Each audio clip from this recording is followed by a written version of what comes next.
বাংলাদেশে রাজনৈতিক পট পরিবর্তনের পর থেকেই বাংলাদেশ ভারত সীমান্তে উত্তেজনা বিরাজ করছে। অবৈধ অনুপ্রবেশের অজুহাতে ভারতীয় সীমান্তরক্ষী বাহিনী বিএসএফ দুই দেশের সীমানায় বেড়া নির্মাণ শুরু করলে এই উত্তেজনার সূত্রপাত হয়। তবে টানা কয়েক মাসের উত্তেজনা ও বাংলাদেশের সীমান্তরক্ষী বাহিনী বিজিবির বাধায় অবশেষে বেড়া নির্মাণ বন্ধ রাখার সিদ্ধান্ত নিয়েছে বিএসএফ। শুক্রবার বিএসএফ এর বেঙ্গল ফ্রন্টিয়ারের এক কর্মকর্তার বরাতে এই তথ্য জানিয়েছে টাইমস অফ ইন্ডিয়া। ভারতীয় সংবাদ মাধ্যমটির খবর অনুযায়ী গত সোমবার পশ্চিমবঙ্গের মালদার বৈষ্ণবনগরে কাঁটাতারের বেড়া দেওয়ার চেষ্টা করে বিএসএফ।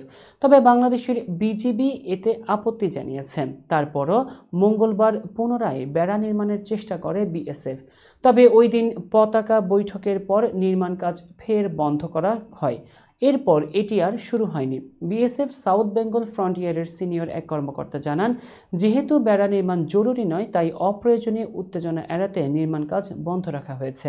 এটি দ্রুত শুরু হবে। তবে ঠিক কবে নাগাদ শুরু হতে পারে সেই বিষয়ে কোনো কিছু জানাতে পারেননি তিনি। সামাজিক যোগাযোগ মাধ্যমে ভাইরাল ভিডিওতে দেখা গেছে চাঁপাইনবাবগঞ্জের একটি গ্রামে মাটির বাংকার তৈরি করা হয়েছে, যেখানে পাহারা দিচ্ছেন বিজিবির সদস্যরা। ওই সময় সেখানে সাধারণ মানুষকেও পাহারা দিতে দেখা যায়। তবে এখন বাংলাদেশ ভারত সীমান্তের ওই জায়গায় কোনো উত্তেজনা নেই বলে দাবি করেছেন বিএসএফ এর ওই কর্মকর্তা।